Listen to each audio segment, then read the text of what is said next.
चाहे आपका प्रोडक्ट कितना भी तगड़ा हो, आपका डिज़ाइन एकदम मस्त हो, विलिंगनेस टू पे है कि आपने मार्केट रिसर्च कर ली है कि हाँ भाई, ये प्रोडक्ट की असलियत में ज़रूरत है, पर अगर आपकी सेल्स राइट नहीं है तो कुछ नहीं हो सकता। सेल्स के बिना रेवेन्यू नहीं है और रेवेन्यू के बिना आपकी जो कंपनी है वो आगे नहीं चलने वाली। इसलिए इस वीडियो में समझते हैं कि कितनी तरीके की सेल्स होती हैं और वो कैसे डिफर करती हैं और क्या सिमिलैरिटीज होती हैं। सेल्स देखा जाए तो सिर्फ दो तरीके की होती हैं। जब आप एक इंडिविजुअल को एक कोई प्रोडक्ट बेच रहे हैं तो उसे बोलते हैं हम B2C सेल्स, और जब आप कोई बिजनेस या फिर कोई ऑर्गेनाइजेशन को आप प्रोडक्ट बेच रहे हैं तो उसे बोलते हैं B2B सेल्स। आइए देखते हैं कि B2B सेल्स और B2C सेल्स में क्या क्या डिफरेंसेस हैं। सबसे पहला point, sales cycle. B2B sales जो होती हैं वो जनरली एटलीस्ट 1 साल की होती हैं या फिर 2 साल की होती हैं। तो सेल्स साइकिल जो है वो लंबी होती है B2B सेल्स में। आपको स्टार्टिंग ऑफ द ईयर पैसे मिल जाते हैं और आपको पूरा सपोर्ट करना पड़ता है, प्रोडक्ट देना पड़ता है पूरे ईयर का। इस तरीके से जो सेल्स साइकिल होती हैं वो B2B सेल्स साइकिल्स होती हैं मोस्टली। और वेरस B2C सेल साइकिल जो है वो काफ़ी छोटी होती हैं। वो आप देख सकते हैं कि जो सब्सक्रिप्शन बेस्ड मॉडल चलते हैं वो मोस्टली मंथली बेसिस पे होते हैं और कभी कभी ईयरली बेसिस पे भी मिलते हैं, जब वो कस्टमर को थोड़ा डिस्काउंट देती है ईयरली बेसिस पे देते हैं। पर वो जो सेल साइकिल जो है वो मोस्टली मंथली बेसिस पे है। इंडियन मार्केट में आजकल जो डिजिटल बिजनेस हैं, जो एआई बिजनेस हैं, वो आजकल स्पॉटिफाई जैसे बिजनेस आप देख लो, नेटफ्लिक्स बिजनेस देख लो, वो डेली और वीकली सेल साइकिल भी रन करते हैं। दूसरा पॉइंट, डिसीजन मेकर्स। जो B2B सेल्स में काफ़ी ज़्यादा डिसीजन मेकर्स होते हैं क्योंकि वहाँ पे बड़ा डिसीजन लिया जाता है, वहाँ पे बड़े पैसे की बात होती है। आप कोई $20 या $10 की बात नहीं होती है, वहाँ पे हज़ारों डॉलरों की बात होती है। इसलिए वो कंपनी में जब भी कोई डिसीजन लिया जाता है वो कमेटी बिठाई जाती है, जो स्टेक होल्डर्स जो बोलते हैं वो लोग डिसीजन लेते हैं। तो डिसीजन मेकर ज़्यादा होते हैं B2B में। वेरएज़ B2C में आप अकेले जो कस्टमर जो है वो अपना खुद का डिसीजन लेता है, तो वो डिसीजन मेकर सिर्फ एक मोस्ट ऑफ द टाइम अकेला बंदा होता है। Purchase motivation.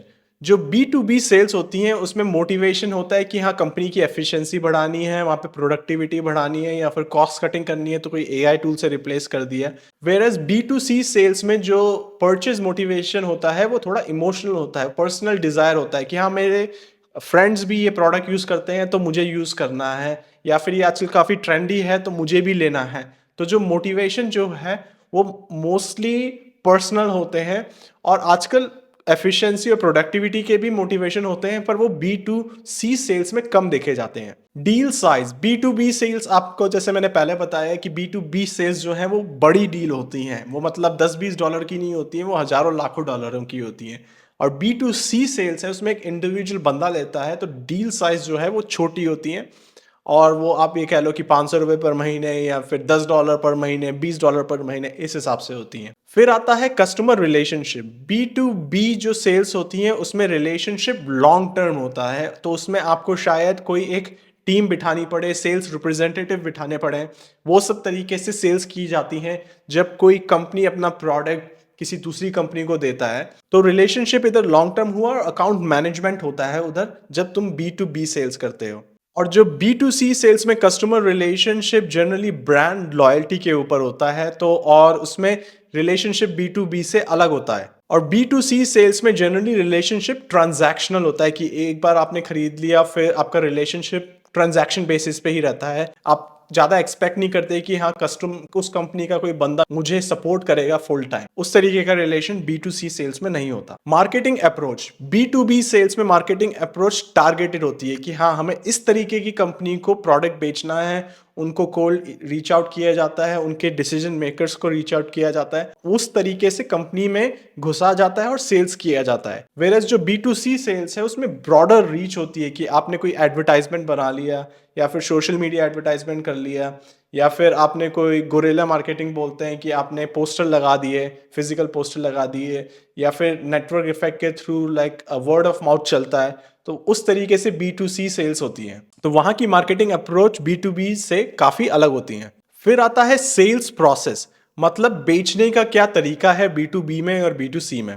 B2B सेल्स में क्या होता है कि तुम डेमो करते हो, लोग मतलब तुम्हें बोलते हैं कि हाँ, फोन कॉल पे आइए, हम आपको प्रोडक्ट डेमो करेंगे, दिखाएंगे, और तुम उनके लिए थोड़े बहुत कस्टम सॉल्यूशंस भी बनाते हो। उस तरीके से सेल्स होती हैं जो B2B होती हैं। और बी टू सी सेल्स में डायरेक्ट मार्केटिंग होती है, ई कॉमर्स टाइप की, हमने ये प्रोडक्ट बना दिया है, आपको इन्हीं में से ही, इन्हीं कैटलॉग में से ही कुछ खरीदना है या फिर इन्हीं 3 सब्सक्रिप्शन में से ही कुछ एक लेना है। तो बी टू सी सेल्स है वो थोड़ी डायरेक्ट होती हैं। फिर आता है product complexity. B to B sales में कॉम्प्लेक्सिटी तुम्हारी ज्यादा होती है क्योंकि तुम्हें शायद कस्टम सॉल्यूशंस भी प्रोवाइड करने पड़ते हैं। उससे क्या है कि कस्टमर अट्रैक्टेड रहेगा और जो बड़ा डिसीजन बनाना है, बड़ा जो चेक काटना है, वो तभी दे पाएगा जब उन्हें लगेगा कि हाँ भाई ये मेरे लिए कोई कस्टम सॉल्यूशन भी लगा सकता है, आगे जाके मेरी नीड्स बदल जाए तो वो अपने प्रोडक्ट को थोड़ा बहुत मॉडिफाई कर सकता है और हमारी नीड के अकॉर्डिंग न्यू फीचर्स और लाइक उसके अंदर न्यू सॉल्यूशंस डाल सकता है। तो वो थोड़ा कॉम्प्लेक्स हो गया बी टू बी में। और बी टू सी में जनरली सिंपलर है काफी चीजें और स्टैंडर्डाइज प्रोडक्ट्स मिलती हैं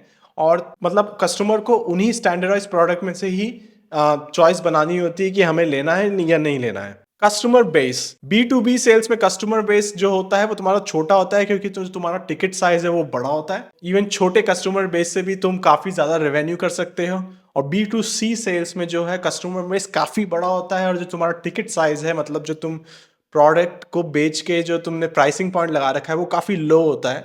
तो उसलिए तुम्हें कस्टमर बेस बड़ा चाहिए टू कंपनसेट दैट। फिर आप देख सकते हैं जो पोस्ट सेल सपोर्ट है बी टू बी में, पोस्ट सेल सपोर्ट काफी हाई रहता है कि भाई बेचने के बाद भी तुम्हें फुल टाइम एम्प्लॉयज लगाने पड़ेंगे, डेडिकेटेड टीम बनानी पड़ेगी जो कॉन्स्टेंटली उस जिस कंपनी ने तुम्हारा प्रोडक्ट खरीदा है उनकी जो रिक्वेस्ट है, क्वेरीज हैं, उनको सॉल्व करते रहें, ताकि तभी अच्छा रिलेशनशिप बनेगा और तभी वो प्रोडक्ट, वो कंपनी जो है वो तभी रिन्यू करेगी, वरना वो प्रोडक्ट रिन्यू नहीं करेगी। तो जो बी टू बी सेल्स में जो पोस्ट सेल सपोर्ट है वो ज़्यादा है कंपेयर टू बी टू सी में। मोस्टली तुम ऑनलाइन ढूंढते हो कि हाँ मेरा ये प्रोडक्ट में ये प्रॉब्लम आ रही है, तो कोई फोरम वगैरह में तुम्हें आंसर मिल जाता है। बट जो बी टू सी में है FAQs वगैरह से ही काम चल जाता है। तो ये था बी टू बी और बी टू सी सेल्स के ऊपर एक डिटेल्ड वीडियो। अगर आपको ये वीडियो पसंद आया तो आपको पता ही है कि आपको लाइक करना है, सब्सक्राइब करना है और प्लीज कमेंट सेक्शन में बताएं कि कैसा लगा, आपको समझ आया या नहीं आया। फिर मिलते हैं नेक्स्ट वीडियो में।